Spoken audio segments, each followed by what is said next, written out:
move ahead. Now, when we are including some output of some other page, we may want to we may want to pass parameters or pass some data to the external page. For that purpose, we have sub element available within or an element available in the JSP include action, that is JSP param element. The included page uses the same request object as the originally requested page. So the included page see the same request parameters as the main page. देखो जो request आती है हमारे page के लिए, जो request आती है हमारे मेन पेज के लिए, मतलब कि जो हमारा करंट पेज है, तो वो जो रिक्वेस्ट आती है, मतलब कि वो जो रिक्वेस्ट का रेफरेंस होता है ना, वही रिक्वेस्ट का वही रेफरेंस शेयर होता है इंक्लूडेड पेज को भी। मतलब देखो, करंट पेज और वो पेज की जो इंक्लूड हुआ है, दोनों ही रन कब होंगे, दोनों का आउटपुट कंबाइन कब होगा, जब रिक्वेस्ट आएगी तब, जब रिक्वेस्ट आएगी करंट पेज के लिए तब।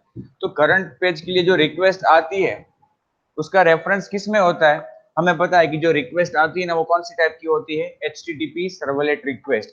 तो वो जो सर्वलेट रिक्वेस्ट का ऑब्जेक्ट होता है कि जो अपने मेन पेज के लिए बना है करंट रिक्वेस्ट के लिए, वही रिक्वेस्ट ऑब्जेक्ट इंक्लूडेड पेज को भी अप्लाई होता है। मतलब दोनों ही पेज के लिए रिक्वेस्ट के ऑब्जेक्ट सेम रहते हैं। स्टिल वी कैन ऐड और रिप्लेस दोस पैरामीटर्स। सो क्या होगा कि कोई भी पैरामीटर्स की जो पास हुए हैं मेन पेज को, वही पैरामीटर्स सेकेंडरी पेज को भी अप्लाई हो सकते हैं, मतलब वही पैरामीटर्स उसको भी पास किए जाएंगे। स्टिल वी कैन ऐड और replace those parameters, the JSP params element can be used for this purpose. अगर हम पैरामीटर्स में कुछ चेंज करना चाहें, मतलब कि जो पैरामीटर्स पास हुए हैं उसमें कुछ ऐड करना चाहे या कुछ बदलाव करना चाहे, तो हम वो कर सकते हैं। इस हेतु के लिए JSP पैराम एलिमेंट अपने पास अवेलेबल है कि जो हम यूज कर सकते हैं JSP इंक्लूड एक्शन के साथ। उसकी सिंटेक्स देखिए, हमने जो यूज किया था JSP कॉलन इंक्लूड फिर पेज इक्वल टू URL, उसके अंदर आप देख सकते हो यहाँ पे JSP कॉलन पैराम, ये हमने एलिमेंट यूज किया JSP कॉलन पैराम और उसे नेम एट्रीब्यूट उसके साथ यूज किया। Name is equal to name of the parameter you want to pass and value equal to value. अब देखो इस JSP पैराम एलिमेंट को कैसे यूज कर सकते हैं, कैसे वो इफेक्टिव है। देखो नीचे एग्जांपल में हमने इंक्लूड किया page secondary dot JSP, okay, और फिर हमने क्या किया, वहां से JSP पैराम ने BG colour value equal to pink. तो अब क्या होगा पता है, जो रिक्वेस्ट आई है हो सकता है उसमें बीजी कलर नाम का कोई पैरामीटर हो, रिक्वेस्ट में पैरामीटर्स आ सकते हैं। तो आई हुई रिक्वेस्ट में अगर बीजी कलर नाम का पैरामीटर है, उसकी वैल्यू जो भी है कोई एप्रोप्रिएट कलर होगा, लेकिन ये लाइन लिखने से क्या होगा, ये उस पैरामीटर को ओवरराइड कर देगा।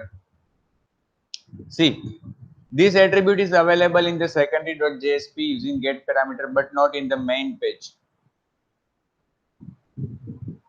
अब ये जो एट्रीब्यूट है जो हमने यहाँ पे ये पास किया, वो अवेलेबल रहेगा किसमें, सेकेंडरी डॉट JSP। मतलब जो हमने यहाँ से पेज इंक्लूड किया है सेकेंडरी डॉट JSP, उसमें अगर गेट पैरामीटर कॉल करते हैं, हम गेट पैरामीटर मेथड को कॉल करते हैं, तो बीजी कलर की वैल्यू क्या होगी, पिंक।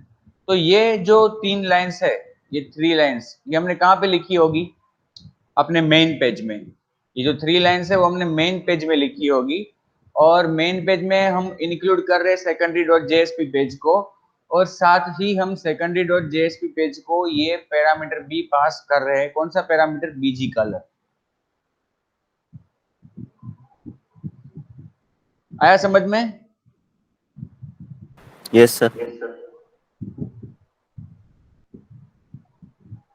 तो ये तो एग्जाम्पल में यहाँ पे देखो कि एक ही पैरामीटर पास किया है हमने। हम मल्टीपल पैरामीटर्स भी पास कर सकते हैं उस सेकेंडरी पेज को अगर जरूरत है तो। फिर जो यहाँ से हम पैरामीटर्स पास करेंगे एक्चुअली वो एक्चुअली रिक्वेस्ट पैरामीटर ही बनेंगे। जैसे रिक्वेस्ट में पैरामीटर आते हैं ना, उसी तरह से ये पैरामीटर भी रिक्वेस्ट में ही जाएंगे, लेकिन किसको जाएंगे? सेकेंडरी पेज को। मेन पेज में ये अवेलेबल नहीं होंगे, क्योंकि मेन पेज को ये पास नहीं किए गए, ये पास किए गए हैं सेकेंडरी पेज को, कि जो इंक्लूड किया जा रहा है। तो ये था इंक्लूड डायरेक्टिव की जो सेकेंडरी पेज का आउटपुट अपने करंट पेज में कंबाइन कर देता है। फिर include directive, we already know how to use directive. We have used page directive. Yes, the include directive includes a file in the main JSP document at the time document is translated into a servlet. अब देखो, जैसे हमने include action को अभी discuss किया, उसी तरह से include directive भी है। और डायरेक्टिव की बात जब आती है डायरेक्टिव की, तो हमारे दिमाग में एक नाम आता है कि जो हमने ऑलरेडी डिस्कस किया है प्रीवियस चैप्टर में, पेज डायरेक्टिव। पेज डायरेक्टिव काफी इफेक्टिव है, काफी सारे एट्रीब्यूट्स उसके, काफी अलग अलग उपयोग हम कर सकते हैं पेज के द्वारा।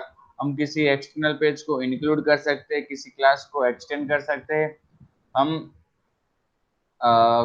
एरर पेज मेंशन कर सकते हैं, एक्सेप्शन या एक्सेप्शन तो नहीं होता, एरर पेज मेंशन कर सकते, काफी सारे एट्रीब्यूट्स है जो हमने डिस्कस किए थे पेज डायरेक्टिव के। और मैंने आपसे कहा भी था कि पेज डायरेक्टिव काफी बार एग्जाम में पूछा गया है।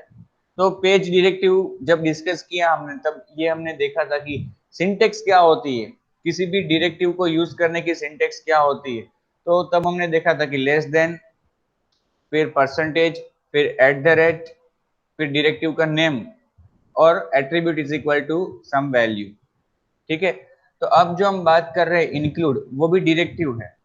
तो जैसे पेज डायरेक्टिव को यूज करते थे, उसी तरह से इंक्लूड डायरेक्टिव, पेज जहां पे लिखते थे पेज शब्द, वहां पे इंक्लूड शब्द आएगा, और जो एट्रीब्यूट्स है इंक्लूड डायरेक्टिव के, वो हम इसमें यूज करेंगे। ठीक है, लेकिन यहाँ पे अब बात करें मकसद की, तो हमारा जो टॉपिक है, जो ऑन गोइंग टॉपिक, कि भाई किसी बाह्य पेज को, किसी सेकेंडरी पेज को अपने करंट पेज में इंक्लूड करना। तो अभी जो हमने देखा, डिस्कस किया इंक्लूड एक्शन, तो वो क्या करता था, किसी एक्सटर्नल पेज का आउटपुट हमारे करंट पेज में शामिल करता था। अब हम बात कर रहे हैं जेएसपी इंक्लूड डायरेक्टिव की, तो ये जो मैकेनिज्म है वो क्या करता है, किसी भी दूसरे पेज का कोड आपके करंट पेज के कोड में अगर आप इंसर्ट करना चाहते हो तो इसका यूज कर सकते हो। तो इसका मतलब क्या हुआ कि जब आपके करंट पेज के ट्रांसलेशन से जो सर्वलेट बनेगी ना, उसमें आपके करंट पेज का भी कोड होगा और वो एक्सटर्नल पेज का भी कोड होगा, दोनों कोड उसमें कंबाइन किए जाएंगे।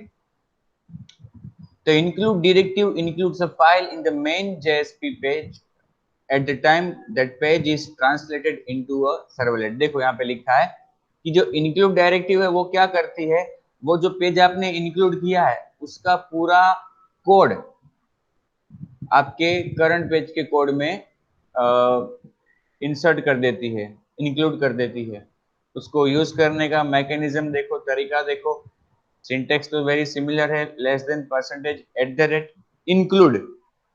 फिर जिस फाइल को इंक्लूड करना चाहते हो उस फाइल को आपको मेंशन करना है रिलेटिव यूआरएल के द्वारा, फाइल एट्रीब्यूट से। ये जो फाइल एट्रीब्यूट है ना, यहाँ पे देखो फाइल एट्रीब्यूट, वो इंक्लूड डायरेक्टिव का एट्रीब्यूट है जिसमें आप मेंशन करोगे कौन सी फाइल आपको इंक्लूड करनी है।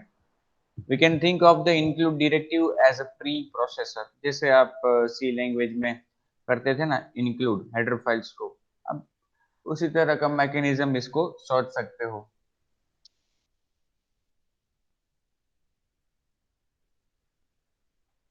Pre processor, the included file is inserted character by character into the main page, then the resultant page is treated as a single JSP page।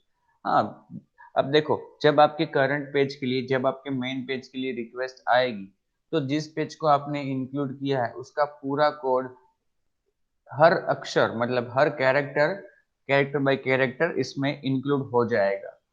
तो इसके ट्रांसलेशन से जो सर्वलेट जनरेट होगी उसमें दोनों पेज का कोड मिक्स होगा।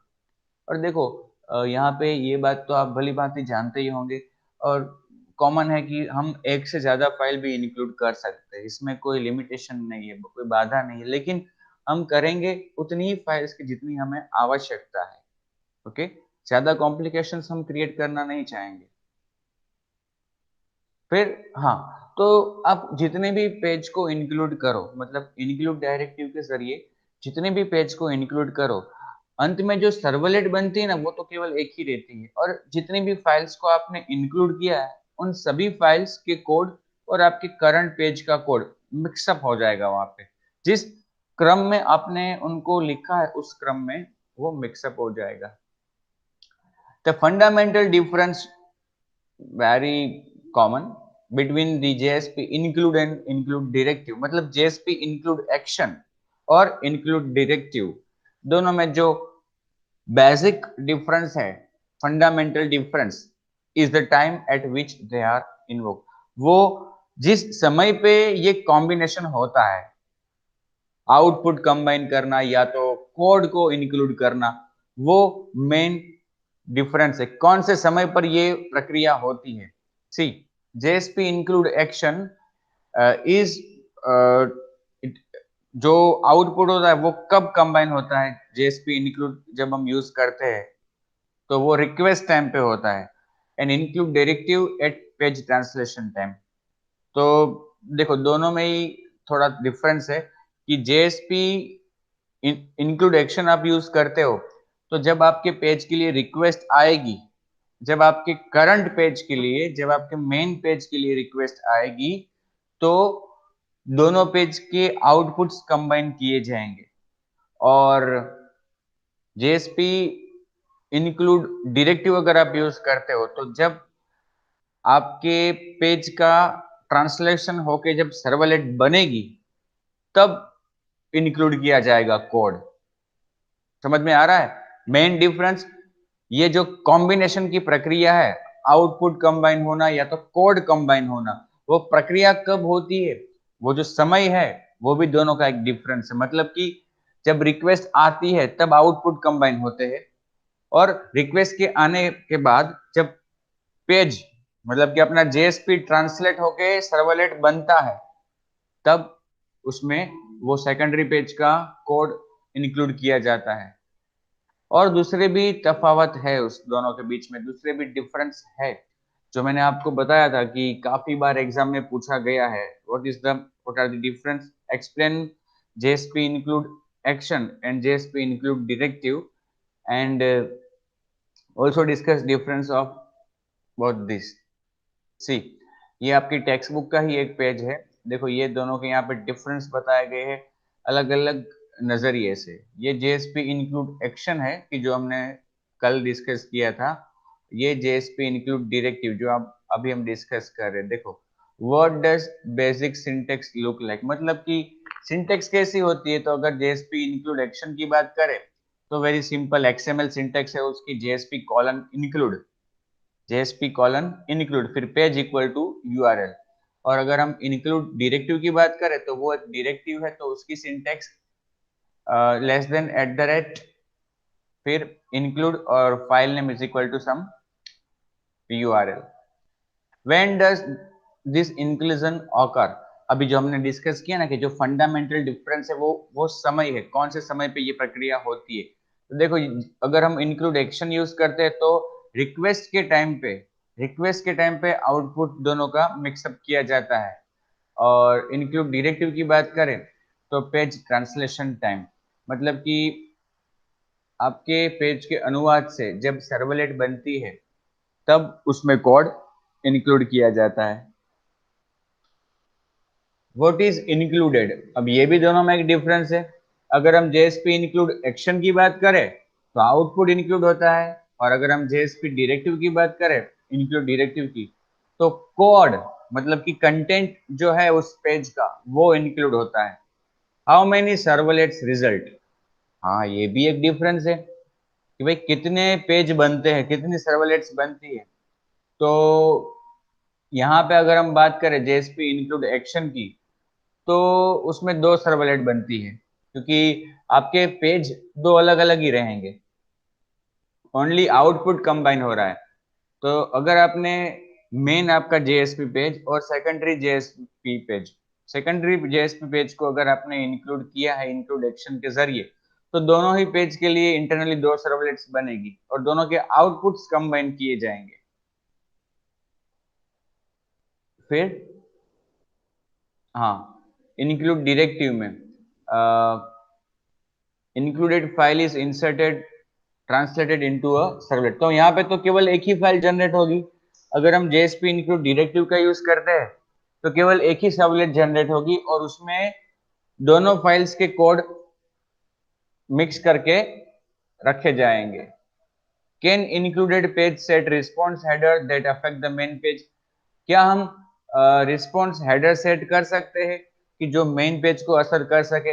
अब देखो, इंक्लूड एक्शन की बात करें तो उसमें नहीं कर सकते, क्योंकि वो तो केवल आउटपुट ही देता है।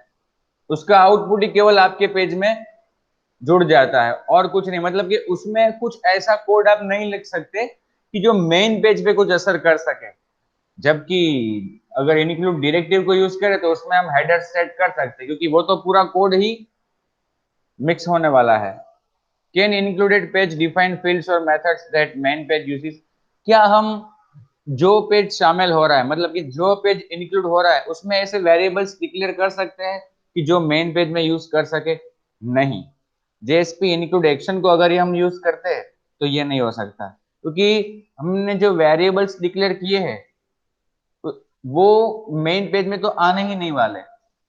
जबकि यही चीज अगर हम सोचे जेएसपी इंक्लूड डायरेक्टिव के बारे में, तो हाँ, इंक्लूड डायरेक्टिव में ये हो सकता है कि हम सेकेंडरी पेज में वेरिएबल्स डिक्लेयर करें और उनको मेन पेज में यूज करें, क्योंकि वो दोनों एक ही फाइल में जाने वाले हैं, कोड पूरा मिक्सअप होने वाला है।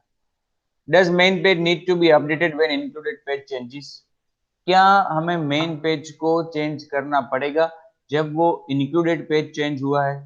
तो अब यहाँ पे इंक्लूड एक्शन की बात करें तो नहीं, क्योंकि इंक्लूड एक्शन में तो दोनों के कोड अलग अलग ही है, केवल आउटपुट ही दोनों के मिक्सअप हो रहे हैं। तो सेकेंडरी पेज में अगर कुछ चेंज होता है तो मेन पेज में कुछ चेंज करने की आवश्यकता नहीं है, उसको उसका आउटपुट एज इट इज रहेगा और केवल सेकेंडरी पेज का जो कोड चेंज हुआ है उसका आउटपुट नया कंबाइन हो जाएगा और कुछ नहीं।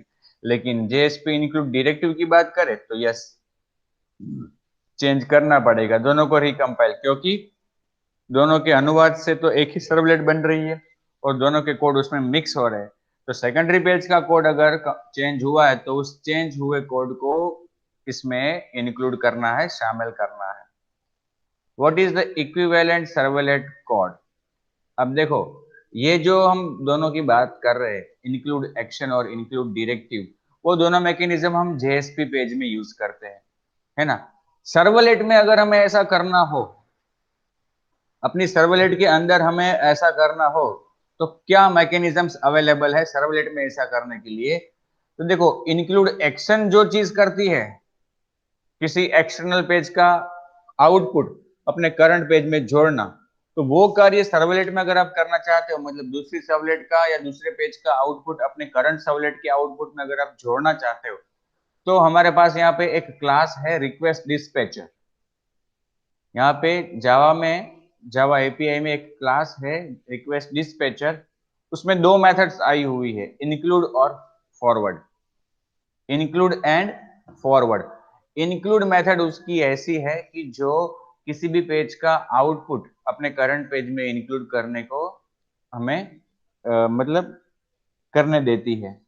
लेकिन अगर कोड इंक्लूड करने की बात करें तो सर्वलेट में ऐसा कोई मैकेनिज्म अवेलेबल नहीं है जिससे हम किसी और पेज का कोड अपने करंट सर्वलेट में इंक्लूड कर सके। केवल आउटपुट कंबाइन हो सकते हैं सर्वलेट्स में, कोड इंक्लूड नहीं कर सकते।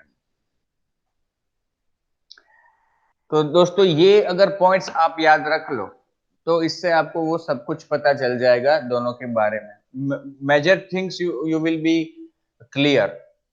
ये पेज अगर आप याद रख लो तो। Has anybody any doubt in this page?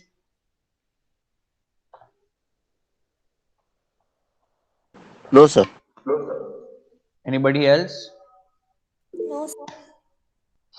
Okay. देखो, काफी बार एग्जाम में पूछे गए हैं दोनों के डिफरेंस, ठीक है।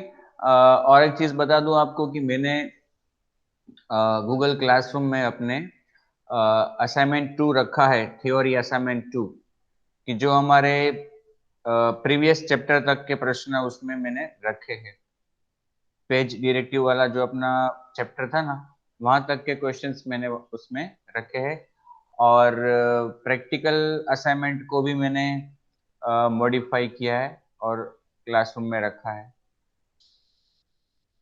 मेंटेनेंस प्रॉब्लम, अब बात करते हैं हम अगर यहाँ पे जेएसपी इंक्लूड डायरेक्टिव की, तो हमें पता है कि अगर वो सेकेंडरी पेज का कोड चेंज होता है तो वापस रिकम्पाइल करना पड़ेगा अपनी सर्वलेट को भी, क्योंकि मतलब कि जो अपना कंबाइंड मेन पेज है उसको भी, क्योंकि दोनों के कोड मिक्स हो रहे हैं। इसलिए compare to JSP include action, the include directives are more difficult to maintain. अगर कंपैरिजन यहाँ पे करें मेंटेनेंस के बारे में, तो इंक्लूड एक्शन से इंक्लूड डायरेक्टिव थोड़ा ज्यादा डिफिकल्ट है मेंटेन करने में। If the include file changes, all the JSP page that use it need to be updated। अब देखो यहाँ पे हम जो डिस्कशन कर रहे हैं, हमारे एग्जाम्पल के डिस्कशन के वक्त केवल हम एक पेज की बात कर रहे हैं कि हमारे करंट पेज में किसी दूसरे पेज का आउटपुट या किसी दूसरे पेज का कोड मिक्स करना। लेकिन इन रियल, जब आप रियल में ये मैकेनिज्म इम्प्लीमेंट करने जाओगे या करोगे, तो एक्चुअली क्या होगा कि बहुत सारे पेजेस होंगे कि जहाँ पे आप किसी पर्टिकुलर पेज का कोड मिक्स कर रहे हो। मैंने कल जो उदाहरण दिया था आपको कि आपको बहुत सारे पेजेस में हेडर्स और फुटर्स कॉमन रखने हैं, तो अगर आप हेडर और फुटर का कोड आपके सभी पेज में इंसर्ट करना चाहते हो, तो आप जेएसपी इंक्लूड डायरेक्टिव यूज करोगे। तो हो सकता है ना कि आपकी एप्लीकेशन में 15 20 25 30 पेजेस हैं, और इन सभी पेजेस में आपने वो सेकेंडरी पेज के कोड इंक्लूड किए हुए हैं। तो अगर हेडर्स या फुटर्स वाले किसी भी पेज में, दोनों में से किसी भी पेज में अगर कोड में कोई चेंजेस हुआ है, तो क्या होगा कि आपको अपने आपके हर एक जेएसपी पेज जिसमें आपने उन दोनों पेज के कोड इंक्लूड किए हैं, उन सभी पेजेस को रिकम्पाइल करना पड़ेगा।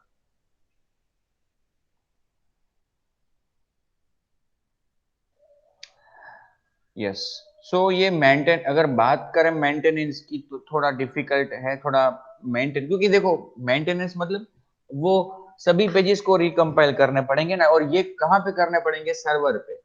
तो सर्वर पे थोड़ा मेंटेनेंस बढ़ जाएगा ना।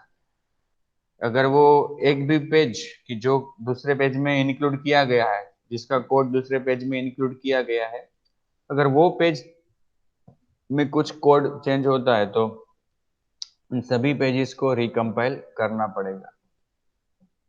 तो ये एक मेंटेनेंस का प्रॉब्लम है। फिर हाँ, अब एडिशनल पावर, वो तो हमने देखा ही कि कोड इंक्लूड हो रहा है ना भाई, वो सेकेंडरी पेज का कोड अपने मेन पेज में इंक्लूड हो रहा है। तो वो सेकेंडरी पेज में हम कोई वेरिएबल्स, कोई मेथड्स डिक्लेयर कर सकते हैं, जिनको हम मेन पेज से कॉल कर सके, यूज कर सके, क्योंकि दोनों कोड तो मिक्स होने वाले हैं, तो ये इजीली पॉसिबल है। तो ये एक एडिशनल पावर है इसमें। Definitely include directive has a powerful side. With the include directive, the included file can contain JSP code such as response header settings and the field definition that affect the main page। तो हो सकता है वो जो secondary page है उसमें ऐसी methods और वेरिएबल्स आप डिफाइन कर सकते हो कि जो आपके मेन पेज पे असर कर सके। For example we have the following line of code in a.jsp। अब देखो ये यहाँ पे क्या है, ये जो लाइन लिखी है वो क्या है?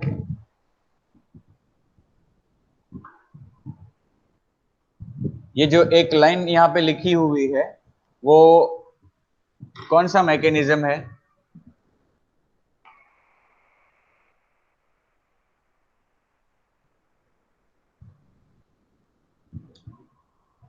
What is this mechanism called?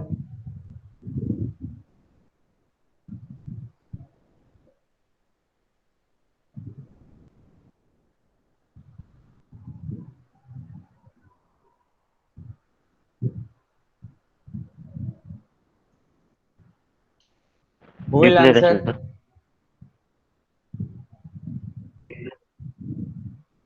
Anybody else? ये जो लाइन यहाँ पे लिखी है उसको क्या कहते हैं?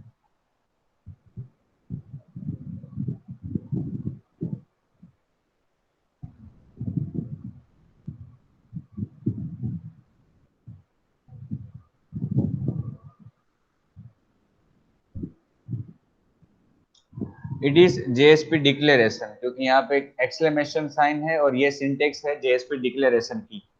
तो यहाँ पे हमने वेरिएबल डिक्लेयर किया है काउंट नाम का। तो डिक्लेरेशन में हम जो भी लिखते हैं वो डायरेक्टली सर्वलेट में डिफाइन होता है, ठीक है ना। तो सपोज कि ये हमने एक लाइन लिखी है कहाँ पे, a.jsp में। a.jsp पेज में हमने ये वेरिएबल डिक्लेयर किया है, और सपोज कि हमने अपने किसी और पेज में a.jsp को इंक्लूड किया इस तरह से, इंक्लूड फाइल a.jsp। तो ये क्या एक्चुअली, ये इंक्लूड डायरेक्टिव है। तो अगर हम इंक्लूड डायरेक्टिव के द्वारा किसी फाइल को इंक्लूड करते हैं तो उस फाइल का पूरा कोड अपने करंट पेज में आ जाएगा। तो a.jsp का कोड मतलब कि ये लाइन हमारे मेन पेज में भी आ जाएगी। तो हमारे मेन पेज में हम कहीं पे भी इस वेरिएबल को देखो इस तरह से एक्सेस कर सकते हैं। आया समझ में? The above code shows the power which otherwise not possible with the JSP include action। अब यहाँ पे ये जो include डायरेक्टिव हमने लिखी है उस जगह पे अगर include action का यूज किया होता तो ये लाइन एरर देती है आपको। ये पावरफुल साइड है include डायरेक्टिव की, ठीक है। Updating the main page if the included file is changed, या ये तो हमने देखा ही। If the included file is changed while using include directive, we are supposed to change the modification date of all JSP that includes it। हाँ, ये पता है कि अगर included फाइल चेंज होती है तो उन सभी पेजेस में हमें चेंज करना होगा कि जहाँ पे हमने इस फाइल के कोड को इंक्लूड किया है। We can have JSP comment that specifies the modification date of included page। अब कैसे पता चलेगा, कैसे पता चलेगा कि ये पेज कब लास्ट में मॉडिफाई हुआ है, जिससे हमें पता चले, जिससे सर्वर पे पता चले कि वापस रिकम्पाइल करना है या नहीं। तो जब हम इस फाइल को इंक्लूड करते हैं, जब हम इस पर्टिकुलर फाइल को इंक्लूड करते हैं तो यहाँ पे ऊपर हम लिख सकते हैं ये फाइल जो यहाँ पे इंक्लूड हुई है वो इस तारीख को लास्ट में मॉडिफाई हुई थी, ठीक है, abc.jsp। तो इससे क्या सर्वर पे यहाँ पे ये कोड रखा है आपने, वहां पे किसी को पता चले जो मेंटेन कर रहा है उसको कि भाई ये फाइल लास्ट इस डेट को मॉडिफाई हुई थी। तो करंट पेज की अगर डेट इससे पुरानी है तो वापस रिकम्पाइल उसे करना पड़ेगा, क्योंकि मॉडिफाई हुआ है तो हो सकता है कि कुछ नया कोड उसमें ऐड हुआ हो, रिप्लेस हुआ हो, तो उस कोड की असर हो, इस हेतु से हमें इसे रिकम्पाइल करना पड़ेगा।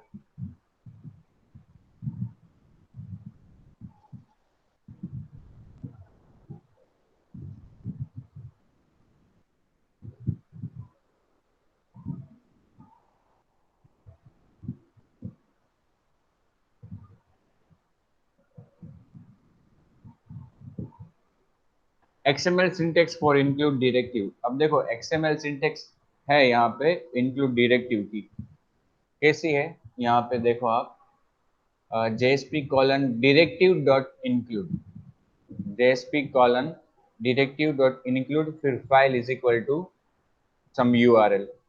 तो इस सिंटेक्स के जरिए आप किसी फाइल को यहाँ पे इंक्लूड कर सकते हो।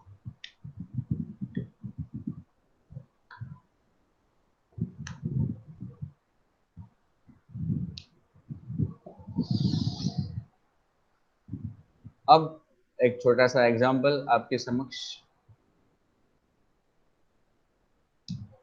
ये एक फाइल है जिसका नाम है headers.jsp, और ये फाइल में आप देखो कोडिंग HTML है, टाइटल दिया है IPL6, फिर H1 हेडर में सेंटर में डिस्प्ले किया है रेड कलर में, पेप्सी प्रेजेंस IPL 6, फिर हेड ओवर और HTML ओवर। एक्चुअली ये एक HTML फाइल है, headers.html, ठीक है, या सॉरी ये JSP है, बट इसमें JSP का कोड कुछ लिखा नहीं है, तो हम इसको HTML भी रख सकते हैं, कोई प्रॉब्लम नहीं है, डायनेमिक कोड नहीं इसमें, व्हाटएवर। ये एक फाइल है headers.jsp, जिसमें हमने ऐसा टाइटल लिखा है पेप्सी प्रेजेंट्स IPL 6 और टाइटल रखा है IPL 6। फिर ये हमारा कोई पेज है sompage.jsp, जिसमें HTML और फिर देखो यहाँ पे इंक्लूड किया, इंक्लूड डायरेक्टिव के जरिए हमने headers.jsp फाइल को इंक्लूड किया यहाँ पे। तो headers.jsp फाइल की जो ऊपर आपको दिख रही है उसका पूरा कोड यहाँ पे आ जाएगा इंटरनली। फिर बॉडी में हमने टेबल डिफाइन किया है, टेबल में हमने 2 कॉलम्स रखे हैं, नेम और सिटी, और 5 रोज हमने ऐड की, इसमें नाम और सिटी हमने मेंशन की है। टेबल ओवर, बॉडी ओवर, और बॉडी ओवर होने के बाद वापस हमने इंक्लूड किया एक फाइल को footers.jsp। तो ये एक्चुअली हमारा जो पेज है उसमें उसका खुद का कंटेंट है ये टेबल, और उसके पहले हमने हेडर्स वाली फाइल को इंक्लूड कर दिया उसका पूरा कोड, और अंत में हमने footers.jsp के कोड को भी इंक्लूड किया है। अब देखो नीचे footers.jsp पेज जो इंक्लूड की है उसका ये कोड, ये footers.jsp में हमने जावा JSP का कोड लिखा है। देखो यहाँ पे हमने पेज डायरेक्टिव को यूज किया और डेट क्लास को इंपोर्ट किया, java.util पैकेज में जो डेट क्लास आया हुआ है उसको हमने इंक्लूड किया। फिर डिक्लेरेशन डिफाइन लिखा, JSP डिक्लेरेशन, काउंट वेरिएबल हमने डिक्लेयर किया, तो वो काउंट वेरिएबल इंस्टेंस वेरिएबल के रूप में डिक्लेयर होगा उस सर्वलेट में।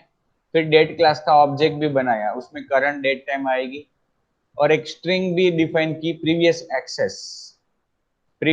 एक्सेस, और इनिशियल वैल्यू क्या दे दी उसको, नो प्रीवियस एक्सेस, मतलब पहली बार जब रिक्वेस्ट आएगी तो उसके पहले तो कोई रिक्वेस्ट आई ही नहीं है, तो इसके पहले इस पेज को, पहली रिक्वेस्ट के आने से पहले इस पेज को किसी ने भी एक्सेस नहीं किया है, ऐसा हम केवल यहाँ पे डिस्प्ले कर रहे हैं, नो प्रीवियस एक्सेस। तो ये तीनों वेरिएबल्स डिक्लेयर कहाँ पे होंगे, इंस्टेंस वेरिएबल, मतलब कि क्लास के अंदर डायरेक्टली। फिर डिक्लेरेशन के खत्म होने के बाद नेक्स्ट लाइन में हमने डिस्प्ले किया हॉरिजॉन्टल लाइन, और उसके बाद this page has been accessed plus plus count times, ये पेज कितनी बार एक्सेस हुआ है, हमने जो कल छोटा सा डेमो देखा था काउंट विजिट्स, वही चीज यहाँ पे की है। जहां पे भी footers.jsp पेज इंक्लूड किया जाएगा वहां पे footers में लिखा हुआ आएगा कि ये पेज कितनी बार एक्सेस हुआ है, हर बार हम काउंट को प्लस प्लस कर रहे हैं। Since server reboot it was most recently access from, अब ये पेज लास्ट में कहां से एक्सेस हुआ था वो भी हम यहाँ पे डिस्प्ले कर रहे हैं, previous access at this date, और प्रीवियस एक्सेस वेरिएबल में जो वैल्यू है वो भी हम डिस्प्ले कर रहे हैं। तो ये अगर पहली रिक्वेस्ट है तो प्रीवियस एक्सेस में क्या होगा, नो प्रीवियस एक्सेस, और डेट करंट डेट टाइम, ठीक है। और फिर यस नीचे स्क्रिप्टलेट लिखी है जिसमें हमने प्रीवियस एक्सेस वेरिएबल में request dot gate remote host, मतलब जहां से ये रिक्वेस्ट आई है, जिस डोमेन से ये रिक्वेस्ट आई है उसका जो URL है या तो IP एड्रेस, वो हमने किस में स्टोर कर दिया, इस वेरिएबल में प्रीवियस एक्सेस में, और date equal to new date. तो अब क्या होगा कि इस डेट वेरिएबल में कौन सी डेट स्टोर हो जाएगी, करंट डेट, ठीक है। अब जब नेक्स्ट रिक्वेस्ट आएगी तो वहां पे डिस्प्ले क्या होगा, यहाँ पे it was most recently access from previous access, यहाँ पे जो वैल्यू है वो फिर डिस्प्ले होगी, और डेट इक्वल टू जो डेट यहाँ पे थी पुरानी वो डेट आएगी। तो इतना मतलब कि हमें अपनी वेब एप्लीकेशन के हर एक पेज में हमें नीचे काउंट डिस्प्ले करना है, और लास्ट में ये कहाँ से एक्सेस हुआ था वो डिस्प्ले करना है, तो हम इस तरह का कोड लिख सकते हैं। अब देखो इन दोनों फाइल्स को हमने इंक्लूड कर दिया है sompage.jsp में। शुरू में headers.jsp और अंत में footers.jsp। तो जब ये पेज रन होगा, देखो यहाँ पे आप देख सकते हो कि रिफ्रेश किया वापस, पहली बार जब रिक्वेस्ट किया तो उसमें पहली बार इट इज एक्सेस 1 टाइम्स ऐसा आया होगा। फिर जैसे रिफ्रेश किया तो आप फुटर में देख सकते हो this page has been access 2 times since server reboot.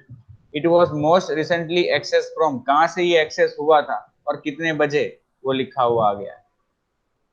Last में कहां से ये एक्सेस हुआ था वो भी उसमें लिखा हुआ आ गया।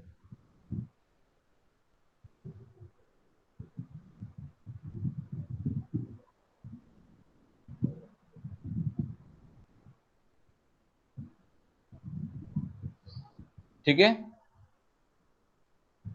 तो ये जो आउटपुट आपके सामने आ रहा है उसमें 3 पेज के कोड मिक्स हो गए, एक सर्वलेट बनी और उसका ये आउटपुट है। आप देख रहे हो ऊपर पेप्सी प्रेजेंट्स आईपीएल जो रेड रेड कलर में लिखा है वो, और टाइटल जो है IPL6, वो दोनों ही चीज headers.jsp से आ रही है। और नीचे ये टेबल के बाद जो अंडरलाइन है और उसके बाद की जो 2 लाइन्स है वो दूसरी फाइल से आई है, लेकिन सब कुछ मिक्स होके एक ही फाइल बनी इंटरनली। तीनों फाइल्स मिक्स होके इंटरनली एक ही सर्वलेट बनी है और उसका आउटपुट आपके सामने है। तीनों अलग अलग आउटपुट कंबाइन हुए ऐसा नहीं है, ये इंक्लूड डायरेक्टिव है, तो तीनों के कोड मिक्स होके फिर आउटपुट जनरेट हुआ है। आया समझ में? Yes, sir. Anybody, everyone?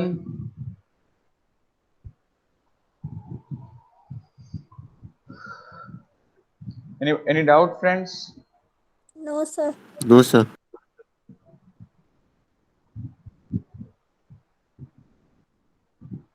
Okay, तो अब जो नेक्स्ट टॉपिक है अपना वो है forwarding request.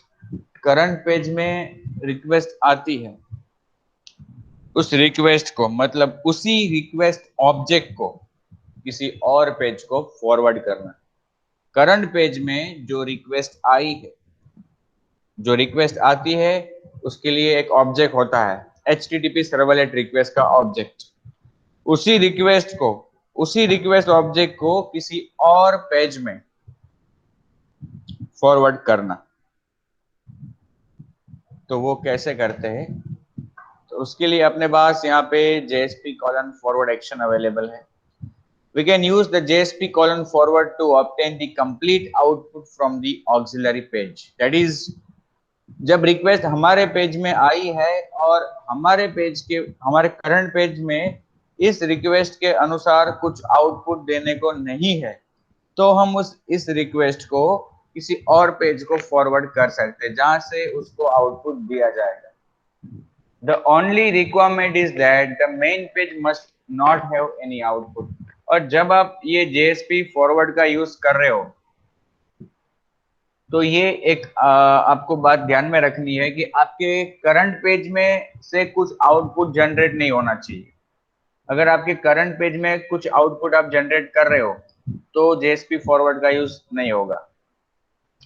However, the use of this action is not suggested because the servlet are best for such cases.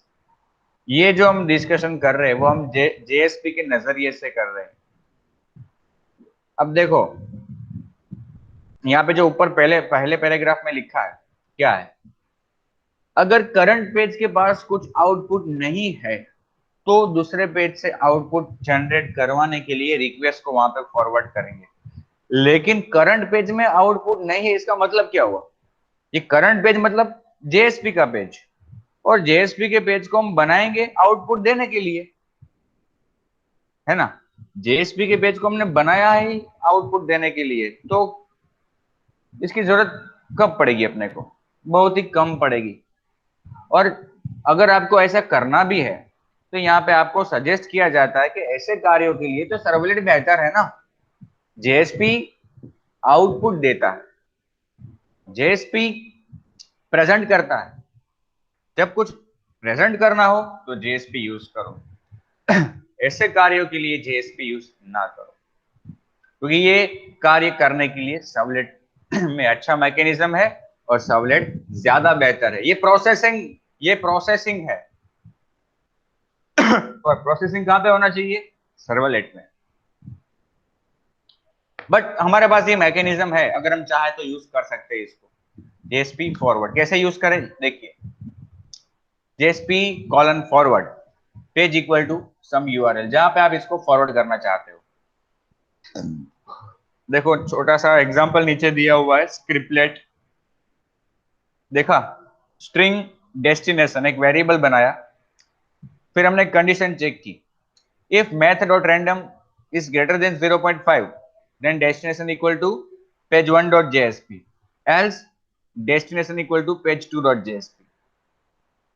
मतलब कि हम रैंडमली एक किसी भी पर्टिकुलर पेज पे क्लाइंट को फॉरवर्ड कर रहे हैं। मतलब कि अगर रैंडम वैल्यू जो जनरेट होती है वो 0.5 से कम है तो हम पेज 1 पे क्लाइंट को फॉरवर्ड कर रहे हैं, और अगर वो 0.5 या उससे ज्यादा है तो पेज 2 पे क्लाइंट को हम फॉरवर्ड कर रहे हैं। बस इतना एक छोटा सा एग्जांपल। और देखो उस वहां पे हमने नीचे क्लाइंट को फॉरवर्ड कर दिया पर्टिकुलर पेज पे। देखो ये छोटा सा आउटपुट, छोटा सा प्रोग्राम। यहाँ पे देखो, इस ये एक जेएसपी पेज है जिसमें स्क्रिप्टलेट लिखा है। स्क्रिप्टलेट में एक वेरिएबल डिफाइन किया है, पेरा। वेरिएबल का नाम पेरा है, is equal to integer dot parse int request dot get parameter num. मतलब जब इस जेएसपी पेज के लिए रिक्वेस्ट आती है तो उसमें से हम एक वेरिएबल को रिट्रीव कर रहे हैं। कौन से वेरिएबल को? नम को। नम नाम के वेरिएबल को, उसकी जो वैल्यू है उसको इंटीजर में कन्वर्ट किया और पेरा वेरिएबल में स्टोर कर दिया। फिर एक वेरिएबल हमने डिक्लेयर किया डेस्टिनेशन, फिर चेक किया कि अगर पेरा की वैल्यू 10 से कम है तो destination equal to a dot JSP, else destination equal to b dot JSP. मतलब आई हुई जो रिक्वेस्ट है उसमें जो नंबर है वो 10 से कम है तो a डॉट जेएसपी पे रन होगा, और अगर वो 10 या 10 से ज्यादा है तो b dot JSP page run होगा। ऐसा हमने लास्ट लाइन में लिखा है, JSP forward page equal to destination. मतलब डेस्टिनेशन में जो हमने यूआरएल दिया है उस यूआरएल पे ये करंट रिक्वेस्ट फॉरवर्ड होगी। देखो ये पहली बार रन किया, नम की वैल्यू 7 पास की तो 10 से कम है। अगर वो 10 से कम है तो आउटपुट देखो क्या आया, दिस इज जेएसपी टेस्ट, ये a डॉट जेएसपी का आउटपुट आया। और सेकंड आउटपुट देखो आप, वैल्यू जो पास की वो 17 है, मतलब वो 10 से ज्यादा है तो b डॉट जेएसपी रन हुआ है।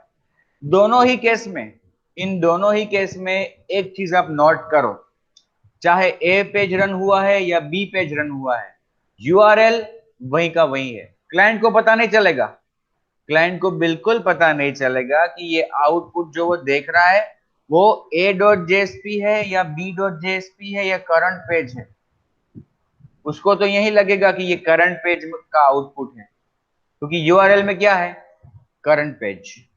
लेकिन ये आउटपुट है किसका? ए या बी का। तो क्लाइंट को पता नहीं चलेगा यहाँ पे।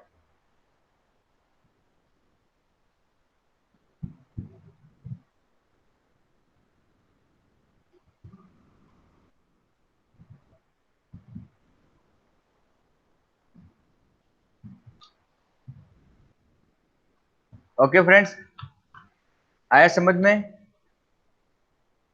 Yes sir. एक मैं आपसे प्रश्न पूछता हूं कि जैसे हमने ये जेएसपी फॉरवर्ड को यूज किया तो ऐसा ही एक मैकेनिज्म हमारे पास अवेलेबल है सर्वलेट में। वो कौन सा है? हमने पहले डिस्कस भी किया है कि किसी और पेज को हम रिक्वेस्ट फॉरवर्ड करते हैं। मतलब इसके जैसा एक मैकेनिज्म हमने देखा था। रिफरर।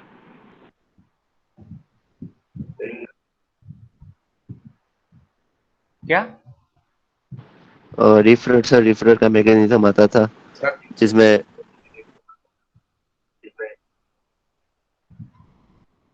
नहीं, रिफरर नहीं।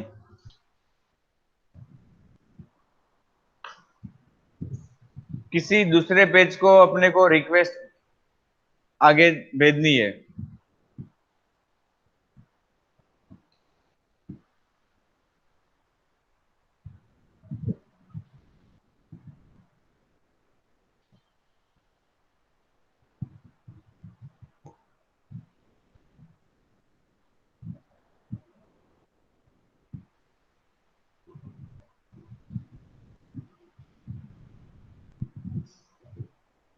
सेंड रिडायरेक्ट,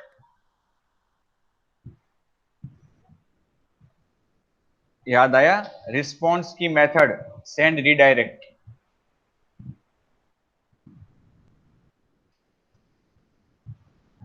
हमने गूगल और जीटीयू वाला एग्जांपल देखा था, जो आप रिफर कर रहे हो ना, रिफर की बात, वही एग्जांपल में हमने रिडायरेक्ट किया था क्लाइंट को, याद सर वो आया? मेथड थी ना।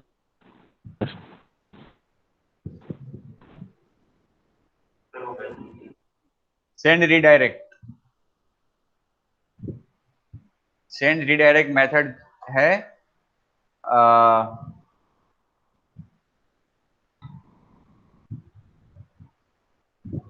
एचटीटीपी सर्वलेट रिस्पॉन्स की।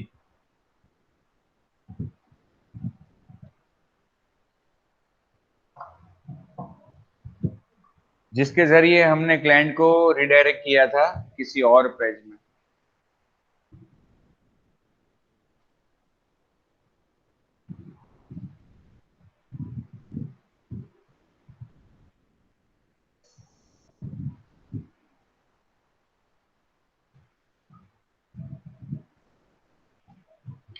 तो सेंड रिडायरेक्ट और ये जेएसपी फॉरवर्ड, दोनों में कुछ डिफरेंस आपको लग रहा है?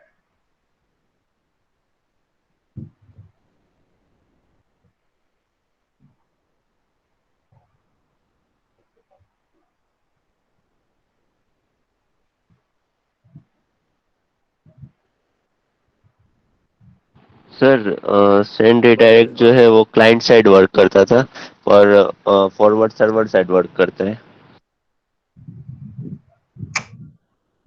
सेंड रिडायरेक्ट हम कहाँ पे लिखते हैं? सेंड रिडायरेक्ट का जो, सेंड रिडायरेक्ट को जो कॉल किया है हमने, वो कहाँ पे करते हैं हम? सर्वलेट में ही करते हैं ना। Yes sir. तो सर्वलेट कहाँ पे रन, सर्वलेट कहाँ पे रन होती है? सर्वर पे। और जेएसपी पेज वो भी सर्वर पे ही रन होगा ना, यस सर। क्योंकि उसके अनुवाद से भी इंटरनली तो है ही है तो सर्वलेट ही, जेएसपी पेज दोनों सर्वर पे ही रन होते हैं। लेकिन सेंड रिडायरेक्ट जब हम करते हैं ना, तो क्या होता है, लोकेशन हेडर सेट किया जाता है और 302 नंबर का स्टेटस कोड भी सेट किया जाता है। जेएसपी फॉरवर्ड में ऐसा नहीं है। ये दोनों का बेसिक डिफरेंस। सेंड रिडायरेक्ट में हम जो यूआरएल मेंशन करते हैं वो एब्सोल्यूट भी हो सकता है, मतलब कि किसी बाहर की एप्लीकेशन या बाहर की वेबसाइट का भी हो सकता है। यहाँ पे फॉरवर्डिंग में जहां पे हम फॉरवर्ड करते हैं वो जनरली हमारे की एप्लीकेशन का दूसरा पेज होता है। क्योंकि देखो, सेंड रिडायरेक्ट हमने किया था तो उसमें हमने जीटीयू की वेबसाइट पे क्लाइंट को रिडायरेक्ट किया था, यूट्यूब में किया था, गूगल में किया था। लेकिन यहाँ पे हम फॉरवर्ड कर रहे तो अपनी ही एप्लीकेशन के किसी पेज पे करेंगे क्लाइंट को फॉरवर्ड।